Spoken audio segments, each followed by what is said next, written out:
Shalom saudara pendengar saudara rohani yang dikasihi Tuhan Yesus Kristus. Selamat datang di renungan rohani malam hari ini. Selamat malam, saya berdoa agar saudara sehat selalu. Semoga Roh Kudus hadir di tengah kita saat ini. Sebelum kita mulai renungan malam ini, marilah kita bersama-sama berdoa.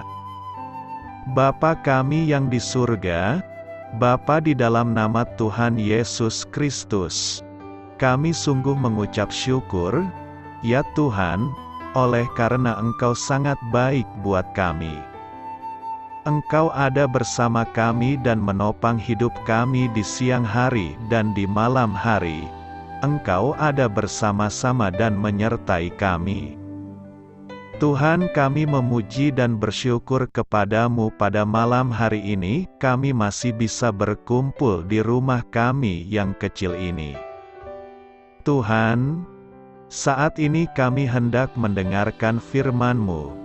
Berilah pengetahuan dan bimbinglah hamba-Mu ini agar apa yang Engkau firmankan dapat bekerja sesuai kehendak-Mu. Buat kami jemaat-Mu, bukalah hati dan pikiran kami untuk mendengar dan menerima firman-Mu. Kiranya firman-Mu ini dapat menjadi berkat bagi kami. Berbicaralah Tuhan, kami sudah siap menerima firman-Mu. Di dalam nama Tuhan Yesus Kristus kami berdoa dan mengucap syukur. Amin. Sahabat saudara rohani, pembacaan ayat emas Alkitab renungan kita malam hari ini.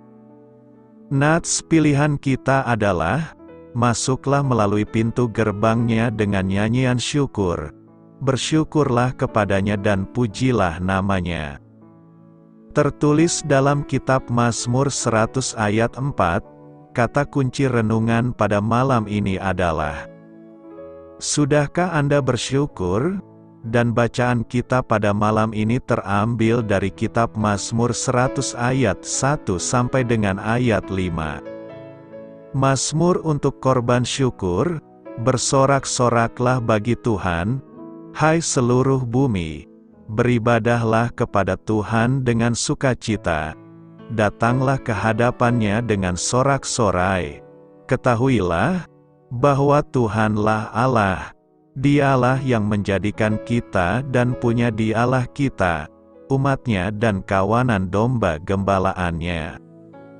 Masuklah melalui pintu gerbangnya dengan nyanyian syukur, ke dalam pelatarannya dengan puji-pujian, bersyukurlah kepadanya dan pujilah namanya, sebab Tuhan itu baik, kasih setianya untuk selama-lamanya, dan kesetiaannya tetap turun-temurun.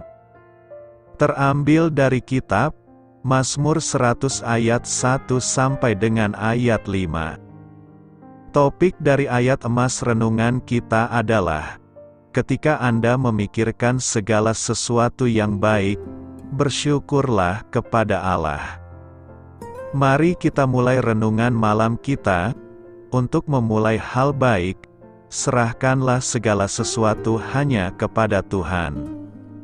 Mari kita mulai segmen kisah inspiratif. Suatu hari dalam perjalanan ke tempat kerja, saya melihat stiker mobil yang berbunyi, sudahkah Anda berterima kasih pada tanaman hijau hari ini? Tanaman memang penting bagi keseimbangan alam. Mereka melepaskan oksigen ke udara. Mereka pun menjadi sumber makanan, bahan bakar, obat, dan bahan bangunan. Apakah stiker mobil itu menyatakan bahwa karena kita begitu tergantung pada tanaman, maka kita semestinya mengucapkan terima kasih kepadanya? Jika itu yang diyakini oleh sang sopir, ia harus belajar banyak tentang siapa yang pantas menerima rasa syukur. Alam menyimpan kesaksian yang mengagumkan mengenai kebijaksanaan Sang Pencipta. Saling ketergantungan dari satu bentuk kehidupan pada kehidupan lain, membuat kita menyadari bahwa kita sebenarnya adalah bagian dari sebuah sistem kompleks yang bercirikan keindahan dan keseimbangan. Akan tetapi, penyembahan terhadap alam mengingatkan kita akan celaan Paulus bagi mereka yang memuja dan menyembah makhluk dengan melupakan penciptanya. Hanya Allah yang layak disembah. Dia menggerakkan dunia dan menopangnya dengan kekuatannya. Ya, hidup benar-benar mengagumkan, dan perasaan mendalam karena rasa syukur terhadap kehidupan sering terpancar dari diri kita. Tetapi kita harus memusatkan pengabdian bagi Dia yang tak hanya menyediakan udara yang kita hirup, tetapi juga yang memberi kita hidup abadi melalui iman akan Kristus. Saya lebih suka jika stiker mobil itu berbunyi, "Sudahkah Anda berterima kasih kepada Allah hari ini?" Bagaimana kita bisa memasuki pintu gerbangnya dengan ucapan syukur? Mari kita bahas di Israel zaman dahulu. Ketika umat Allah berkumpul di Bait Suci untuk menyembah Tuhan, mereka mulai dengan melantunkan mazmur ini. Masuklah ke dalam pintu-pintu gerbangnya dengan ucapan syukur, dan ke dalam pelataran-pelatarannya dengan pujian. Bersyukurlah kepadanya dan pujilah namanya. Pemazmur membuka bagian refrainnya dengan mengundang rekan-rekan seiman untuk turut serta dalam kegembiraan dan kegembiraannya. Bersoraklah bagi Tuhan, hai seluruh bumi, layani Tuhan dengan senang hati, datanglah ke hadiratnya dengan bernyanyi. Secara keseluruhan, mazmur lebih berfokus pada Tuhan dibandingkan pengalaman manusia. Mungkin lebih baik daripada bagian lain dalam kitab suci. Mazmur membimbing kita dalam beribadah dan mengajarkan kita bagaimana memuji Tuhan. Melalui mazmur, orang percaya bisa datang dan bertemu Tuhan dengan cara yang luar biasa. Masuk ke dalam pintu gerbangnya, sama artinya dengan masuk ke dalam hadirat Tuhan. Sebagaimana dicatat oleh seorang komentator, masuk ke dalam hadirat Tuhan merupakan tindakan manusia yang pertama dan mendasar yang merupakan ibadah. Mazmur 100 memulai ibadah dan menetapkan teologi ibadah. Dikenal dengan judul The Old 100, Mazmur 100 mengajarkan kita untuk memulai perjumpaan kita dengan Tuhan dengan mengucapkan syukur yang tulus dan pujian yang antusias. Hal ini memanggil kita untuk bergembira di hadirat Tuhan, merayakan, bersorak, beribadah dengan gembira, dan bernyanyi dengan gembira. Mengapa? Karena Tuhan adalah Tuhan. Jawaban yang tidak dapat disangkal muncul dalam Mazmur 100 ayat 3 berkata, "Ketahuilah, bahwa Tuhan, Dialah Allah. Dialah yang menjadikan kita, dan kita adalah milik-Nya. Kita memasuki gerbang-Nya, kita datang ke hadirat-Nya dengan menyadari bahwa hanya Dialah Tuhan." Ucapan syukur kita menemukan landasan dan sumbernya dalam hubungan intim dan pribadi kita dengan Tuhan alam semesta. Dia adalah sumber kehidupan kita dan inti keberadaan kita. Dia menciptakan kita, dan kita adalah milik-Nya. Kami adalah umat-Nya, domba-domba di padang rumput-Nya. Sebagai gembala yang baik, Dia membimbing kita, memperhatikan kita secara individu, memenuhi kebutuhan kita, dan melindungi kita.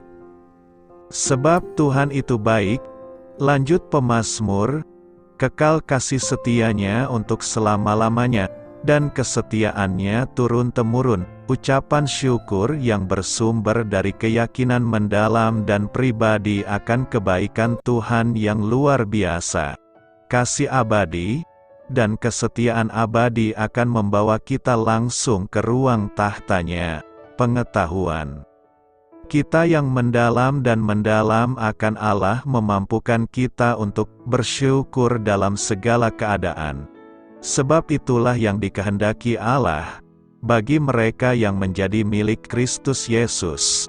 Selain mengenal Dia, kita juga menyadari siapa diri kita di dalam Dia, anak-anak Allah, domba-dombanya, anggota keluarganya, dan ahli waris kerajaannya, mengantar kita langsung ke gerbangnya dengan ucapan syukur. Menurut pemazmur, kita dapat masuk ke dalam gerbangnya dengan ucapan syukur melalui melayani Tuhan dengan sukacita. Rasul Paulus mengungkapkan rasa syukurnya dalam pelayanan. Saya bersyukur kepada Kristus Yesus, Tuhan kita, yang telah memberi saya kekuatan untuk melakukan pekerjaannya. Dia menganggap aku dapat dipercaya dan mengangkat aku untuk melayani Dia. Bagaimana lagi kita bisa masuk ke dalam gerbangnya dengan ucapan syukur? Kita dapat memikirkan tentang bagaimana Tuhan telah memberkati kita, menyelamatkan kita, mengubah kita, dan menjawab doa-doa kita. Kita dapat berterima kasih kepadanya dengan kata-kata kita sendiri. Menurut pemazmur, kita bahkan bisa mengucapkan terima kasih jika kita mau.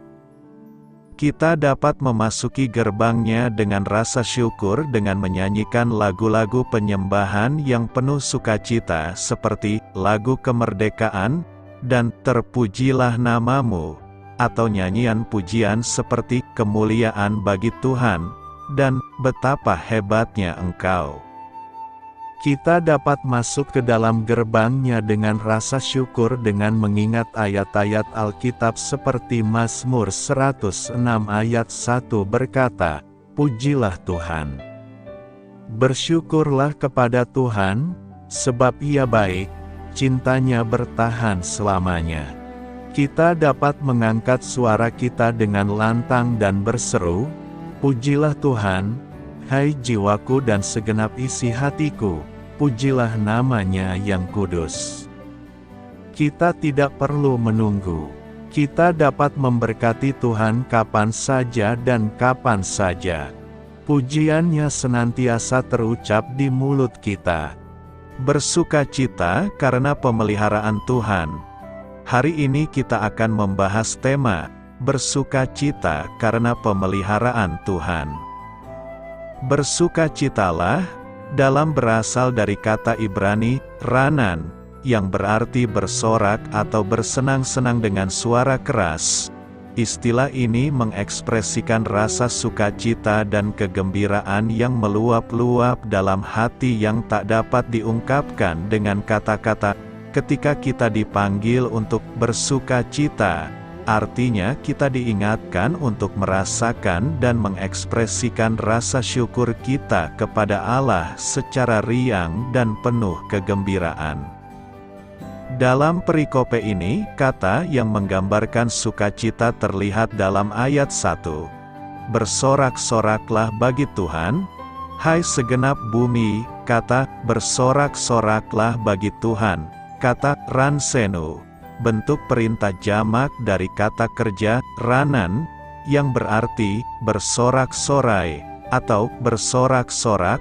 Bentuk perintah jamaknya adalah ransu, atau ransenu, yang berarti bersorak-soraklah, atau bernyanyilah dengan sorak-sorai. Istilah ini sering digunakan dalam doa-doa dan nyanyian pujian dalam tradisi Yahudi dan Kristen. Dalam konteks Mazmur 100, bersorak-soraklah bagi Tuhan, mengekspresikan suatu bentuk penghormatan, kekaguman, dan kegembiraan kita kepada Allah sebagai pencipta dan pemelihara hidup kita. Dengan bersorak-sorai, kita menunjukkan rasa syukur dan kegembiraan kita kepadanya, dan mengakui keagungan dan kekuasaannya atas hidup kita. Namun, bersorak-soraklah bagi Tuhan juga mengajak kita untuk tidak hanya merayakan kebaikan-Nya dalam momen-momen tertentu, tetapi juga untuk memperlihatkan penghormatan dan kekaguman kita kepada-Nya dalam kehidupan sehari-hari. Dalam segala hal yang kita lakukan, kita diingatkan untuk mengakui kehadiran dan kebaikan Allah, dan merayakannya dengan sukacita dan bersorak-sorai. Dengan demikian, bersorak-soraklah bagi Tuhan. Dalam Mazmur 100 adalah suatu panggilan untuk hidup dalam rasa syukur, kegembiraan, dan penghormatan kepada Allah, serta untuk memperlihatkan kekaguman kita kepada-Nya dalam segala hal yang kita lakukan. Pertanyaan kita sekarang adalah, apa alasan kita bersukacita dan bersorak-sorai bagi Tuhan? Berdasarkan Mazmur 100 ini ada beberapa alasan mengapa kita bersukacita bagi Tuhan, yakni: pertama, alasan utama untuk bersukacita dalam kehadiran Allah adalah karena Dia adalah pemelihara kita. Dalam ayat 3, pemazmur menyatakan bahwa Tuhan, Dialah Allah kita, Dialah yang menjadikan kita, dan kita adalah milik-Nya. Kami adalah umat-Nya dan kawanan domba gembalanya. Dalam ayat ini, pemazmur menggambarkan hubungan yang erat antara Allah dan umat-Nya, dan menyatakan bahwa Allah secara aktif memelihara dan membimbing kita sepanjang hidup kita. Dengan menyadari bahwa Allah adalah pemelihara kita, kita dapat merasa aman dan dilindungi dalam kehadiran-Nya. Ini memberi kita kepercayaan dan ketenangan untuk hidup dengan penuh sukacita dan terus memuji Dia. Pemazmur juga menunjukkan bahwa Allah adalah pemberi kehidupan, dan bahwa kita berhutang kasih-Nya atas setiap anugerah yang kita terima. Kedua, karena kehadiran Tuhan dalam hidup kita. Ayat 4, masuklah ke dalam pintu gerbang-Nya dengan ucapan syukur, ke pelataran-Nya dengan puji-pujian, bersyukurlah kepada-Nya, pujilah nama-Nya. Ayat ini menunjukkan kehadiran Tuhan dalam hidup kita. Karenanya pemazmur mengajak kita untuk masuk ke dalam hadirat-Nya dengan penuh syukur dan puji-pujian. Pemeliharaan Tuhan hadir dalam setiap langkah kita, dan kita harus bersyukur dan memuji nama-Nya karena itu. Ketiga, karena Allah adalah baik dan kasih-Nya kekal selama-lamanya. Dalam ayat 5, pemazmur menyatakan bahwa kemurahan-Nya kekal untuk selama-lamanya, dan kesetiaan-Nya turun-temurun. Ini menunjukkan bahwa Allah selalu setia dalam memberikan perlindungan, pertolongan, dan berkat-Nya bagi umat-Nya. Dalam konteks ini, bersukacita dalam kehadiran Allah menjadi suatu sikap yang wajar dan penting bagi umat-Nya, dalam mengakui Allah sebagai pemelihara kita dan memberikan-Nya penghormatan dan pujian. Kita dapat merasakan kedamaian dan kebahagiaan yang sejati serta memperkuat iman dan hubungan kita dengannya. Pertanyaan kita selanjutnya adalah, bagaimanakah cara kita agar kita mampu bersukacita bagi Tuhan? Berdasarkan Mazmur 100, ada beberapa cara yang dapat kita lakukan untuk bersukacita karena pemeliharaan Tuhan, di antaranya. Pertama, kita memuji dan bersorak-sorai kepada Allah dengan suara yang keras dan gembira. Hal ini disebutkan dalam ayat 1, di mana pemazmur memerintahkan semua orang untuk bersorak-sorai dengan sukacita kepada Allah. Ketika kita bernyanyi dalam ibadah, maka bernyanyilah dengan sepenuh hati dengan suara yang keras dan lantang. Jangan lebih kuat suara musik daripada suara kita. Dalam beribadah itu yang memuji Tuhan bukan musik, tetapi kita manusia yang dicipta dan dipeliharanya. Kedua, kita mengakui dan menghormati Allah sebagai pemelihara kita. Seperti yang disebutkan dalam ayat 3, kita harus mengakui bahwa Allah adalah Allah kita, dan bahwa kita adalah milik-Nya. Kita harus menghormatinya dan merasa aman dalam perlindungannya. Ketiga, kita bersyukur dan memuji Allah untuk kebaikan-Nya. Seperti yang disebutkan dalam ayat 4, kita harus masuk ke dalam gerbang-Nya dengan ucapan syukur, dan ke pelataran-Nya dengan puji-pujian. Kita harus bersyukur atas semua anugerah yang diberikan-Nya kepada kita. Keempat, kita mengakui bahwa Allah adalah kasih dan kesetiaan-Nya kekal selama-lamanya, seperti yang disebutkan dalam ayat 5. Kita harus mengakui bahwa kemurahan-Nya kekal untuk selama-lamanya, dan kesetiaan-Nya turun-temurun. Kita harus percaya bahwa Allah selalu setia dalam memberikan perlindungan, pertolongan, dan berkat-Nya bagi umat-Nya. Dengan melakukan hal-hal tersebut, kita dapat mengalami kebahagiaan dan kedamaian dalam kehadiran Allah, serta memperkuat hubungan spiritual kita dengannya. Hal ini akan membawa berkat dan keberhasilan dalam hidup kita, dan memampukan kita untuk hidup dengan penuh sukacita dan terus memuji dan memuliakan nama-Nya. Renungkan, apa yang menjadi renungan kita pada saat ini?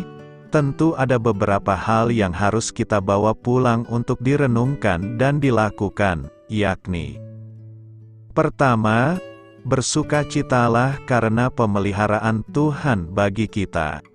Bentuk dan wujud dari sukacita kita adalah dengan beribadah kepada Tuhan dengan bersorak-sorai.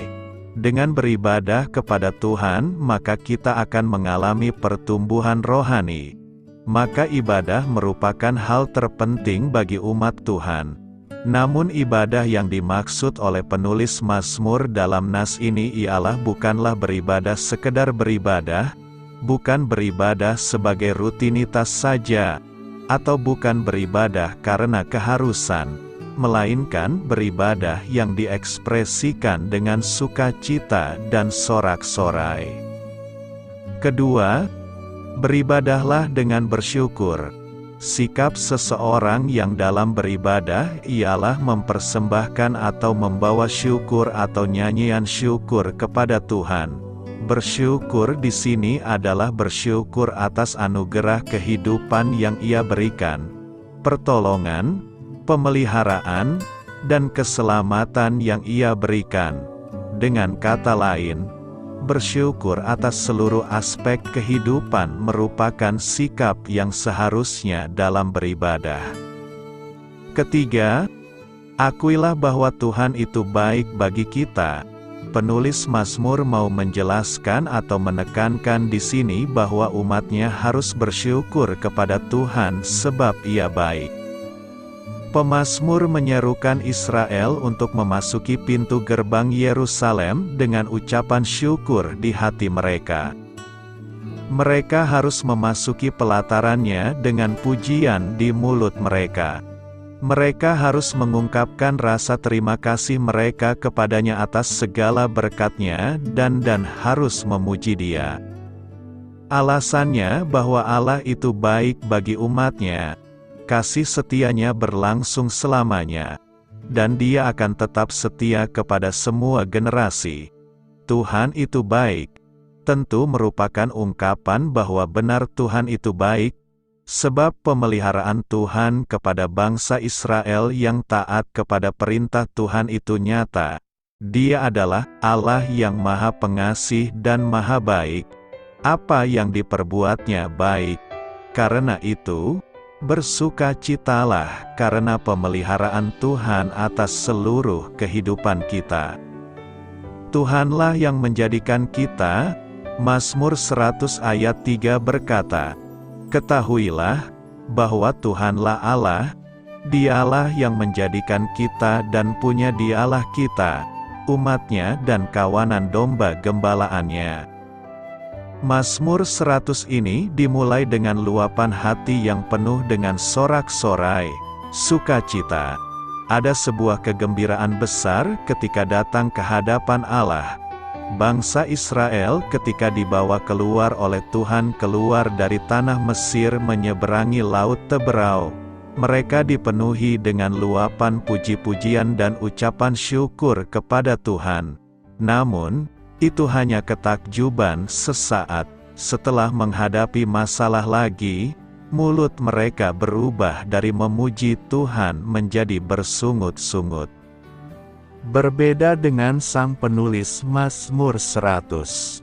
Puji-pujiannya lahir dari sebuah relasi pribadi. Ia mengenal dan mengalami Allah. Ketahuilah bahwa Tuhanlah Allah, Dialah yang menjadikan kita. Pemazmur melihat kebesaran Tuhan Sang Pencipta. Saat kita bisa melihat kebesaran Allah, pasti kita bisa memuji Dia. Pemazmur juga merasakan kemurahan Allah. Dialah yang menjadikan kita dan punya Dialah kita, umatnya dan kawanan domba gembalaannya. Allah yang Maha Pemurah itu menjadikan dirinya bagian dari umat pilihannya. Pemazmur memuji Tuhan bukan semata-mata karena keadaan hidupnya aman dan lancar, tetapi karena ia mengenal Tuhannya. Ia bisa melihat segala keagungannya, karyanya, dan penyertaannya. Ketika kita berdoa, mungkin sebagian besar doa kita didominasi oleh permintaan. Meminta kesehatan, pekerjaan, jodoh, bisnis lancar, dan sebagainya. Kita mungkin jarang sekali memuji akan hasil karya Tuhan di dalam hidup kita. Cobalah ambil waktu sejenak memikirkan segala perbuatan tangan dan kasih-Nya yang indah itu. Semua bisa terwujud karena Dia. Pujilah Tuhan yang tidak pernah lelah menopang kita melewati berbagai pergumulan dalam hidup kita. Tangannya yang tak terlihat itu sedang mengangkat kita berkali-kali ketika kita terjatuh dan mau menyerah. Kita tidak pernah kehabisan alasan untuk memuji Dia. Memuji Tuhan seharusnya menjadi kebiasaan kita sehari-hari sebab di sorga baka nanti, kita tak akan pernah habis-habisnya memuji. Karena itu, teruslah berlatih diri memuji dan memuliakan Tuhan sebab hal itu bermanfaat bagi kita baik di bumi maupun di sorga kelak. Apa yang Alkitab katakan tentang kemakmuran?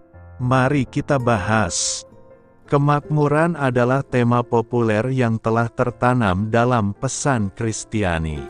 Karena kedengarannya sangat membesarkan hati, dan ada ayat-ayat Alkitab yang tampaknya mendukung kemakmuran, banyak guru populer yang menggantikan pengajaran kemakmuran dengan doktrin yang masuk akal tentang pertobatan, salib, dan realitas neraka. Hasrat kita untuk menjadi sejahtera begitu kuat sehingga kita tertarik pada ajaran ini bagaikan ngengat yang terbang ke nyala api. Janji kemakmuran dipadukan dengan spiritualitas, menawarkan harapan, bantuan finansial, dan hubungan dengan Tuhan sekaligus. Para pengkhotbah kemakmuran juga memberitahu kita apa yang ingin kita percayai. Dasar pemikiran dari khotbah kemakmuran atau pengajaran firman iman adalah, karena Tuhan itu baik, Dia menghendaki anak-anaknya sejahtera dalam hal kesehatan, kekayaan, dan kebahagiaan. Dan karena Dia kaya, Dia mampu mewujudkannya. Sulit untuk memisahkan fakta Alkitabiah dari fiksi buatan manusia. Apa sebenarnya yang diajarkan Alkitab tentang kemakmuran? Kita harus mulai dengan pengakuan bahwa seluruh ciptaan adalah milik Tuhan. Dialah yang memiliki segala sesuatu, dan apa yang Dia lakukan terhadap segala sesuatu itu adalah keputusannya. Kita juga tahu bahwa Dia baik dan ingin memberi kita hal-hal yang baik. Anugerah terbesar yang telah Allah berikan, Putranya sendiri, Yesus. Ketika kita telah menerima anugerah itu dan menerima kehormatan tinggi untuk diangkat menjadi keluarga Allah, Sang Pencipta menjadi Bapa kita. Dia mengasihi kita seperti anak-anaknya yang terkasih. Sebagaimana seorang ayah di dunia ingin anak-anaknya sejahtera dalam banyak hal, demikian pula Allah, sama seperti ayah di dunia yang senang memberi anak-anaknya pemberian yang baik, demikian pula Bapa Surgawi kita yang senang memberi kita pemberian yang baik. Sebagai anak-anaknya, kita dapat mengharapkan Dia untuk menjaga kita. Memang benar Tuhan ingin anak-anaknya sejahtera, tapi dalam hal apa? Pemahaman populer mengenai kemakmuran melampaui apa yang diajarkan Alkitab. Para pengajar kemakmuran berfokus terutama pada saat ini dan saat ini, mencari kekayaan sebagai bukti berkat Tuhan. Mereka menyertakan beberapa ayat Alkitab di luar konteks ke dalam hype mereka dan menyebutnya sebagai pengajaran Alkitabiah. Namun, keinginan Tuhan agar kita sejahtera mungkin tidak mencakup kekayaan materi sama sekali. 1 Timotius 6 ayat 9 memperingatkan, orang yang ingin menjadi kaya jatuh ke dalam pencobaan dan perangkap, dan ke dalam banyak keinginan yang bodoh dan merugikan, yang menjerumuskan manusia ke dalam kehancuran dan kebinasaan. Ada berbagai jenis kemakmuran, yang mana kemakmuran materi atau finansial hanyalah salah satunya. Jenis kemakmuran lainnya mungkin jauh lebih penting di mata Tuhan. Seringkali, Tuhan tidak dapat mempercayakan kemakmuran materi kepada kita karena kita menjadikannya berhala. Yesus berkata, betapa sulitnya bagi orang kaya untuk mendapat bagian dalam kerajaan Allah. Kekayaan dengan cepat menguasai kita dan menjanjikan keamanan yang tidak dapat diberikannya. Kesejahteraan dapat menjadi pengganti tujuan sebenarnya dalam mengejar Tuhan dan kebenarannya. Sebagai Bapa yang baik, Tuhan mungkin menahan apa yang kita dambakan, dan malah memilih memberikan apa yang benar-benar kita butuhkan. Dia memikirkan manfaat kekal bagi kita, bukan kenyamanan jangka pendek kita. Pengajaran kemakmuran juga salah karena mencakup gagasan bahwa salib Kristus menyembuhkan semua penyakit fisik dan mental kita. Jika penebusan Yesus memberikan kesembuhan dan kemakmuran fisik saat ini, maka kita seharusnya berharap untuk berumur panjang, hidup sejahtera dan bebas dari segala penyakit, kelemahan, dan penyakit. Namun bukan kemakmuran duniawi dan fisik yang disediakan oleh penebusan Kristus. Itu adalah kemakmuran surgawi dan rohani. Beberapa hamba Allah yang paling setia menderita penyakit fisik yang tidak disembuhkan secara ajaib. Dan banyak orang percaya sepanjang sejarah dipenjarakan, disiksa, dan akhirnya dibunuh. Mereka berjalan dengan mengenakan kulit domba dan kulit kambing, melarat, dianiaya dan dianiaya. Mereka mengembara di padang gurun dan gunung-gunung, tinggal di gua-gua dan lubang-lubang di tanah. Gereja mula-mula tidak tahu apa-apa tentang ajaran kemakmuran yang populer saat ini. Mereka mungkin tidak makmur dalam kekayaan dan tanah. Namun mereka makmur dalam kemurahan hati, dalam kasih, dan dalam persekutuan dengan Kristus dan satu sama lain. Cita-cita Tuhan bagi dunia ini adalah kesempurnaan. Dia menciptakannya dengan sempurna, menginginkan agar kita menikmati kehidupan yang sempurna dan persekutuan yang sempurna dengannya, dan menginginkan agar kemakmuran menjadi cara hidup. Namun dosa merusak rencana yang sempurna itu, dan sekarang kemakmuran, kesehatan, dan kehidupan yang bebas dari masalah adalah hal yang mustahil bagi banyak orang dan hanya akan berlalu begitu saja. Allah memang menawarkan kesejahteraan yang tak dapat dijelaskan, namun hal itu mungkin tidak akan terjadi selama kita tinggal di bumi dalam waktu singkat. Bagi banyak orang, realisasi penuh dari pemulihan Tuhan hanya akan dialami ketika kita meninggalkan dunia ini dan memasuki hadirat-Nya dalam kekekalan. Ibrani 11 mencantumkan lusinan hamba Tuhan yang setia yang diharapkan dapat hidup sejahtera karena kesetiaan mereka. Namun ayat 39 dan 40 mengatakan ini, dan mereka semua yang mendapat persetujuan melalui iman mereka, tidak menerima apa yang dijanjikan, sebab Allah telah menganugerahkan kepada kita sesuatu yang lebih baik, supaya di luar kita mereka tidak dapat disempurnakan. Setiap anak Tuhan, yang dibeli dengan darah Yesus Kristus, akan mengalami kemakmuran melebihi imajinasi terliar kita untuk selama-lamanya. Sampai saat itu tiba, kita berjalan dengan iman. Roma 8 ayat 17-18 menjanjikan hal ini.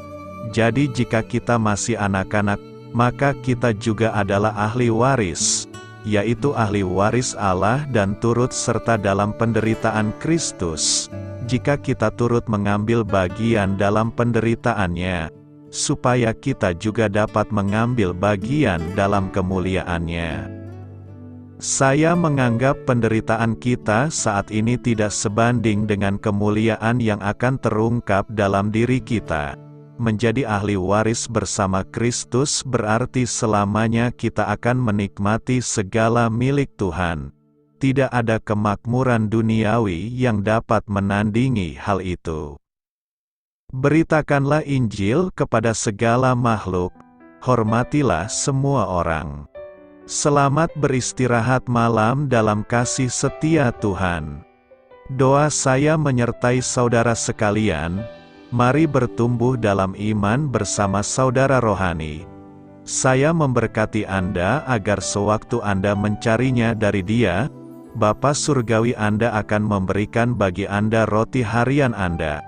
Dalam nama Yesus Kristus, Tuhan yang berkuasa atas alam semesta dan menuntun kita kepada iman yang menyelamatkan, Tuhan Yesus menyertai senantiasa. Terima kasih sudah berkenan mendengarkan renungan malam saudara rohani. Tuhan memberkati. Amin.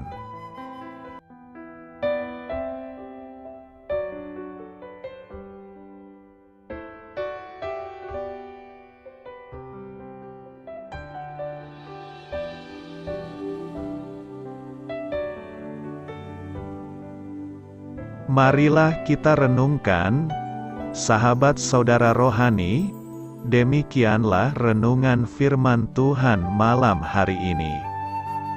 Semoga menjadi berkat di dalam hidup kita dan menjadikan kita pribadi yang lebih baik. Sebelum kita beristirahat pada malam hari ini, marilah kita berdoa. Bapa kami yang di surga, Bapa di dalam nama Tuhan Yesus Kristus, kami sungguh mengucap syukur, ya Tuhan, oleh karena Engkau sangat baik buat kami. Engkau ada bersama kami dan menopang hidup kami di siang hari dan di malam hari. Engkau ada bersama-sama dan menyertai kami, ya Tuhan Yesus. Kami mengucap syukur untuk firman-Mu, ya Tuhan, yang memberikan kami kekuatan dan menyadarkan kami bahwa kami tidak perlu takut dengan gelap dan malam. Sebab Tuhan, Engkau ada bersama kami. Engkau melindungi kami dan menjadi perisai bagi kami hamba-Mu berdoa saat ini. Tuhan, untuk setiap pendengar renungan ini yang mengalami ketakutan, kecemasan, kegelisahan, pada situasi gelap dan malam hari di dalam nama Tuhan Yesus Kristus. Kuasa Tuhan melepaskan mereka dari segala ikatan roh-roh ketakutan yang mengikat mereka saat ini. Tuhan melepaskan setiap anak-anak-Mu dari segala rasa takut dan kecemasan. Di dalam nama Tuhan Yesus, segala kuasa-kuasa roh jahat, kuasa setan iblis yang mengganggu anak-anak-Mu, ya Tuhan, tolong hancurkan dan halaukan dengan kuasa-Mu. Dalam nama Tuhan Yesus Kristus, berkati setiap kami anak-anak-Mu, ya Tuhan, dan lindungilah kami. Kami aman di dalam Engkau. Ya Tuhan, penuhilah setiap hati kami dengan keberanian, damai sejahtera, dan sukacita serta ketenangan yang dari Tuhan. Berkati kami di malam hari ini, saat kami tidur dan beristirahat. Kuasa-Mu, ya Tuhan, menaungi setiap kami, memberkati dan melindungi kami. Bangunkanlah kami kembali besok pagi dengan kekuatan yang baru. Tubuh yang sehat diberkati Tuhan, dan berkat-berkat yang baru Tuhan sediakan bagi kami. Terima kasih, ya Tuhan, kami sungguh mengucap syukur untuk firman-Mu yang menguatkan kami. Dalam nama Tuhan Yesus Kristus Juru Selamat kami, Bapa kami yang baik, kami mengucap syukur dan berdoa haleluya. Amin. Biarlah firman Tuhan menjadi pengingat untuk kita semua, bahwa tuntunan dari Roh Kudus akan selalu memberi jalan keluar bagi setiap permasalahan hidup kita, dan memberi kedamaian di hati kita. Amin. Sampai jumpa di renungan malam saudara rohani berikutnya.